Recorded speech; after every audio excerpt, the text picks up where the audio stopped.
As the manufacturing industry has gotten a lot more digitalized, and we've also seen a change in the age of the workforce, change management has really had to adapt from just changing the small parts of how we do things to really new processes and new solutions.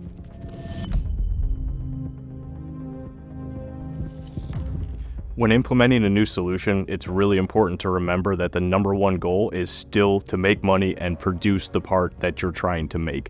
When we're talking about change management and introducing something new, we need to help the employees still be able to do their daily job without affecting it too much.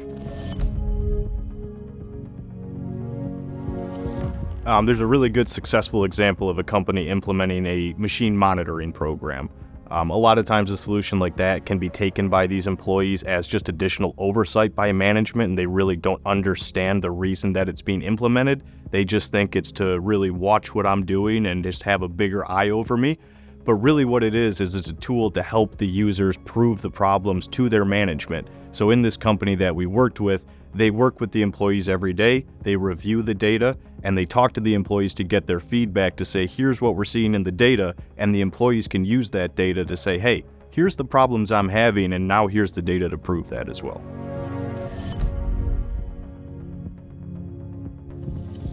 It's really important for leadership to help employees understand how this change is going to affect their lives and hopefully make their lives better. Employees have a hard time hearing this change is just going to make more money for management. I want to know how it's going to make my life easier.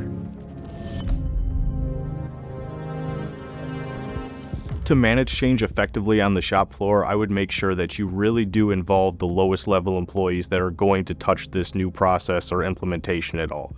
Don't take for granted that they understand the big goal of this change. They need to understand, how is this going to affect your daily life today? If it's going to change the way you do something, what is the bigger goal in that, and how is that going to either improve or maybe not improve your life? But they really need to understand that so that they can get on board.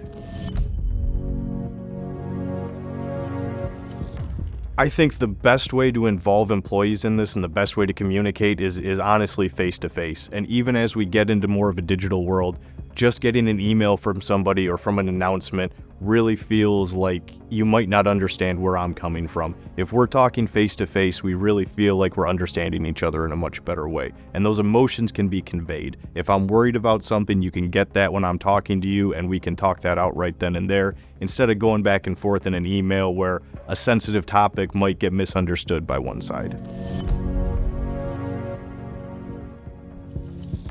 For risk assessment, it really just goes back to, again, involving everybody that's going to be involved in this process. Don't take anything for granted. Ask people's opinions, get their feedback, and really just involve them in the process as much as you can.